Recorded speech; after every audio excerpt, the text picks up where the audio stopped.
Hi everyone, welcome back to flavours with Subha. இன்றைக்கி வந்து ஒரு ஹெல்தியான ஒரு ரெசிபி, உளுந்து வச்சு ஒரு கஞ்சி தான் நான் இன்றைக்கி செய்ய போகிறேன். இது வந்து நீங்கள் டெய்லி மார்னிங் பிரேக்ஃபாஸ்ட் சாப்பிட்றதுக்கு முன்னாடி ஒரு அரை மணி நேரத்துக்கு முன்னாடி ஒரு கிளாஸ் குடிக்கலாம். இல்லைன்னா பிரேக்ஃபாஸ்ட் எல்லாம் சாப்பிட்டு முடித்து ஒரு 10:30 மிட் மார்னிங்கில் வந்து இந்த கஞ்சியை எடுத்துக்கலாம். ரொம்ப ரொம்ப நல்லது உடம்புக்கு.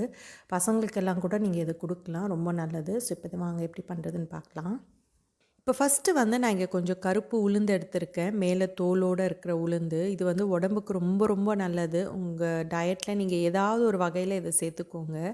இன்றைக்கி வந்து நான் ஒரு 1/2 கிலோ அளவுக்கு இந்த உளுந்து எடுத்திருக்கேன். இதுவே வந்து மெஷரிங் கப்பில் பார்த்தீங்கன்னா கிட்டத்தட்ட ஒரு 2½ கப் அளவுக்கு வரும். இப்போ ஒரு 1/2 கிலோ கருப்பு உளுந்துக்கு வந்து நான் ஒரு 1/2 கப் அளவுக்கு பாதாம் எடுத்திருக்கேன். இப்போ இது கூடவே உங்களுக்கு வேணும்னா நீங்கள் முந்திரி பருப்பு கூட சேர்த்துக்கலாம். அது கூடவே வந்து ஒரு 1/4 கப் அளவுக்கு பச்சரிசி எடுத்துக்கோங்க. அது கூடவே ஒரு 5, 6 ஏலக்காய். ஏலக்காய் வாசனை உங்களுக்கு பிடிக்கும் அப்படின்னா கூட கூட சேர்த்துக்கலாம். இப்போ இது எல்லாத்தையுமே வந்து தனித்தனியாக லோ ஃப்ளேமில், லோ டு மீடியம் ஃப்ளேமில் வச்சு நல்லா வறுத்துக்கணும். இப்போ இது வறுக்கிறதுக்கு பார்த்தீங்கன்னா, நல்ல ஒரு கனமான பாத்திரமா எடுத்துக்கோங்க. அதில் வந்து ஃபஸ்ட்டு வந்து உளுந்த சேர்த்துக்கோங்க. சேர்த்துட்டு லோ டு மீடியம் ஃப்ளேமில் நல்லா கரண்டியை வச்சு விடாமல் நல்லா வறுத்துக்கோங்க. இது வறுக்கிறதுக்கு பார்த்தீங்கன்னா, ஒரு 15லேருந்து 20 நிமிஷம் ஆகும். இது வந்து கருப்பாக இருக்கிறதுனால நம்மளுக்கு அது வறுபடுறது நம்மளுக்கு தெரியக்கூட தெரியாது. ஆனால் நீங்கள் சாப்பிட்டு பார்த்தீங்கன்னா, நல்லா பொற பொறன்னு இருக்கும். அந்த அளவுக்கு வரா மாதிரி நம்ம வந்து நல்லா பொறுமையாக வறுத்து எடுத்துக்கணும். இப்போ பார்த்தீங்கன்னா, உளுந்த வந்து நல்லா வறுத்துட்டேன். இப்போ இந்த டைமில் வந்து நீங்கள் சாப்பிட்டு பார்த்தீங்கன்னா, உங்களுக்கு தெரியும். உளுந்து வந்து நல்லா பொற பொறன்னு இருக்கும். அதே மாதிரி நல்லா கம கமன்னு வாசனை வரும். அந்த ஸ்டேஜ் வரும்போது அடுப்பு ஆஃப் பண்ணிவிடுங்க. இப்போ நான் வந்து வறுக்காத உளுந்துக்கும் இதுக்கும் டிஃப்ரென்ஸ் பார்த்தீங்கன்னா, கலர் சேஞ்ச் வந்து ரொம்ப இருக்காது. ரொம்ப லைட்டாக தான் கலர் சேஞ்ச் ஆகிருக்கும். ஸோ அதனால் நீங்கள் வந்து கரெக்டாக பார்த்து வறுத்து எடுத்துக்கோங்க. இப்போ வறுத்து வச்சுருக்கிற உளுந்தை வந்து ஒரு அகலமான தட்டில் போட்டு நல்லா ஆற வச்சுடுங்க. இப்போ நெக்ஸ்ட்டு வந்து அதே கடாயில் நம்ம எடுத்து வச்சுருக்கிற அந்த பச்சரிசியை சேர்த்துக்கோங்க. சேர்த்துட்டு அதையும் வந்து லோ டு மீடியம் ஃப்ளேமில் வச்சு பொறுமையாக நல்லா கிறிஸ்பியாக கலர் மாறுற வரைக்கும் நல்லா வறுத்து இப்போ அரிசியையும் இந்த மாதிரி நல்லா வறுத்துக்கோங்க. இப்போ இதையும் வந்து உளுந்தோடு சேர்த்து நல்லா ஆற வச்சுடுங்க.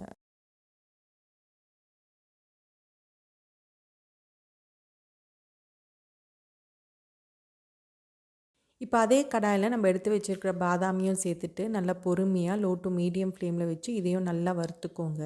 இப்போ பார்த்தீங்கன்னா இந்த பாதாம் வந்து ஓரளவுக்கு கொஞ்சம் வறுத்துட்டேன். இப்போ இதில் வந்து நம்ம எடுத்து வச்சுருக்க ஏலக்காவையும் இது கூட சேர்த்துக்கோங்க. சேர்த்துட்டு எல்லாத்தையும் வந்து நல்லா வறுத்துட்டு இதையும் வந்து இந்த உளுந்தோடு சேர்த்து நல்லா ஆற வச்சுடுங்க. இப்போ எல்லாத்தையும் நல்லா வறுத்தாச்சு. இப்போ இது நல்லா ஆறட்டும். இன்றைக்கி பார்த்தீங்கன்னா, நான் ஒரு 1/2 கிலோ அளவுக்கு தான் உங்களுக்கு மெஷர்மெண்ட் சொல்லியிருக்கேன். பட் நான் இன்றைக்கி வந்து 1 கிலோ அளவுக்கு பண்ண போகிறேன். ஸோ இதே மாதிரி இன்னொரு பேட்சையும் நான் ரெடி பண்ணிவிட்டு நான் உங்களுக்கு காமிக்கிறேன்.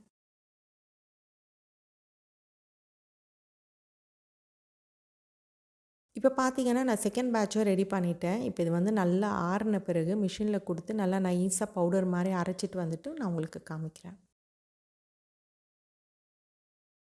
இப்போ மிஷினில் கொடுத்து நல்லா நைஸாக அரைச்சிட்டு வந்திருக்கேன். இந்த அளவுக்கு வந்து நல்லா நைஸாக அரைக்கணும். இது வந்து மிக்சியில் போட்டு அரைச்சிங்கன்னா உங்களுக்கு இந்த அளவுக்கு வராது. ஸோ மிஷினில் கொடுத்து அரைச்சிக்கோங்க. இப்போ இந்த மாவு வந்து நல்லா ஆறட்டும். ஆறின பிறகு இதில் வந்து கஞ்சி எப்படி பண்ணுறதுன்னு நான் காமிக்கிறேன்.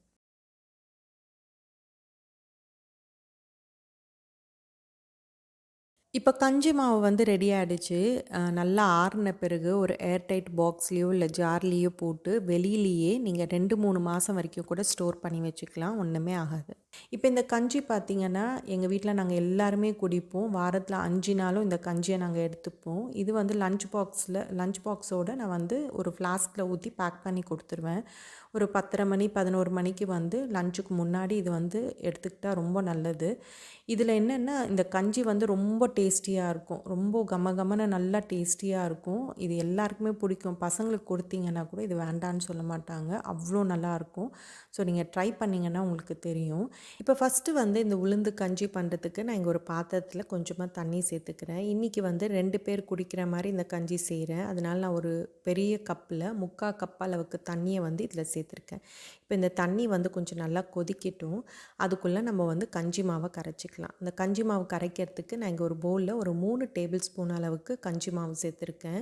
இதில் வந்து நம்ம நார்மல் ரூம் டெம்பரேச்சர் தண்ணியை வந்து கொஞ்சம் கொஞ்சமாக சேர்த்து கட்டி இல்லாமல் நல்லா கரைச்சிக்கோங்க. இப்போ தண்ணி பார்த்தீங்கன்னா, கொஞ்சம் லைட்டா கொதிக்க ஆரம்பிச்சிடுச்சு. இப்போ இந்த ஸ்டேஜில இதில கொஞ்சமா உப்பு சேர்த்துக்கோங்க. சேர்த்துட்டு இதிலேயே வந்து நம்ம கரைச்சி வச்சிருக்கிற கஞ்சி மாவையும் சேர்த்துட்டு, லோ டூ மீடியம் ஃப்ளேமில நல்லா கரண்டிய வச்சு விடாம மிக்ஸ் பண்ணிகிட்டே இருங்க. இல்லைன்னா கட்டி தட்டிடும். ஸோ மிக்ஸ் பண்ணிகிட்டே இருங்க. இது இந்த கஞ்சி வந்து கொஞ்சம் கொதிக்க ஆரம்பித்தோடனே ஒரு 2, 3 நிமிஷம் நல்லா கொதித்தோடனே நீங்கள் ஸ்டவ் ஆஃப் பண்ணிடலாம். இது ரொம்ப நேரம் குக் பண்ணணுன்னு அவசியம் இல்லை. ஏன்னா இதில் எல்லாம் போட்டிருக்கிற இன்க்ரீடியன்ட்ஸ் எல்லாத்தையுமே நம்ம நல்லா வறுத்துட்டு ஆற வச்சு தான் அரைச்சிருக்கோம். அதனால் நீங்கள் ரொம்ப நேரம் வந்து நீங்கள் இதை கொதிக்க வைக்கணுன்ற அவசியம் இல்லை. ஒரு கொதி வந்தவொடனே ஒரு 2, 3 நிமிஷம் கொதிச்சுதுனாவே போதும். ஸ்டவ் ஆஃப் பண்ணிடலாம். இப்போ இந்த கஞ்சி வந்து கொஞ்சம் ஆறட்டும். இப்போ நெக்ஸ்ட்டு வந்து நான் இங்கே ஒரு பவுலில் ஒரு 3 டேபிள் ஸ்பூன் அளவுக்கு தயிர் சேர்த்துருக்கேன். இப்போ இதில் வந்து கொஞ்சமாக தண்ணி சேர்த்து மோர் மாதிரி நல்லா கரைச்சி எடுத்துக்கோங்க.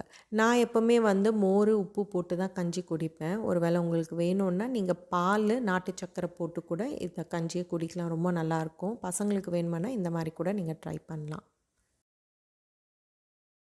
இப்போ கஞ்சி வந்து கொஞ்சம் ஆறுனவொடனே நம்ம கரைச்சி வச்சுருக்கிற மோரை வந்து இதில் சேர்த்துக்கோங்க. சேர்த்துட்டு நல்லா மிக்ஸ் பண்ணிட்டோன்னா நம்மளுடைய சூப்பரான உளுந்து கஞ்சி வந்து ரெடி ஆகிடும். இதை வந்து நீங்கள் எப்படி வேணாலும் குடிக்கலாம். நீங்கள் பிரேக்ஃபாஸ்ட்டுக்கு முன்னாடி கூட ஒரு 1 மணி நேரத்துக்கு முன்னாடி குடிக்கலாம். டீ, காஃபிக்கு பதிலாக கூட மார்னிங் வந்து நீங்கள் இந்த உளுந்தங்கஞ்சி குடிக்கலாம். அதே மாதிரி ஒரு 10:30, 11:00 சில பேருக்கு வந்து காஃபி, டீ குடிக்கிற பழக்கம் இருக்குது. அவங்களுக்கு கூட நீங்கள் அந்த டைமில் அதை ஸ்கிப் பண்ணிவிட்டு இந்த கஞ்சியை நீங்கள் குடிக்கலாம். ரொம்ப ரொம்ப நல்லது. இது டேஸ்ட்டு ரொம்ப நல்லாயிருக்கும். கண்டிப்பாக பசங்க கூட இது வேண்டான்னு சொல்ல மாட்டாங்க. அந்த அளவுக்கு டேஸ்ட் ரொம்ப நல்லாயிருக்கும். ஸோ ட்ரை பண்ணி பாருங்கள். ஸோ நான் வந்து யூசுவலாக என் பசங்களுக்கு லஞ்ச் பாக்ஸோடு இதை நான் பேக் பண்ணி கொடுத்துருவேன். இது வந்து இந்த மாதிரி ஃப்ளாஸ்கில் ஊற்றி கொடுத்தீங்கன்னா அவங்க குடிக்கும்போது நல்லா வார்மாக இருக்கும். ஸோ இதே மாதிரி ட்ரை பண்ணி பாருங்கள். இதோட இந்த வீடியோ முடியுது. நெக்ஸ்ட்டு வேறு ஒரு இன்ட்ரெஸ்டிங்கான வீடியோவோட உங்களை பார்க்குறேன். என்னோடய வீடியோஸ் எல்லாம் உங்களுக்கு பிடிச்சிருந்ததுன்னா மறக்காமல் ஃப்ளேவர்ஸ் வித் சுபாக்கு சப்ஸ்கிரைப் பண்ணுங்கள், ஷேர் பண்ணுங்கள் அண்ட் மறக்காமல் பெல் ஐக்கானையும் ப்ரெஸ் பண்ணி வச்சுக்கோங்க. தேங்க்யூ.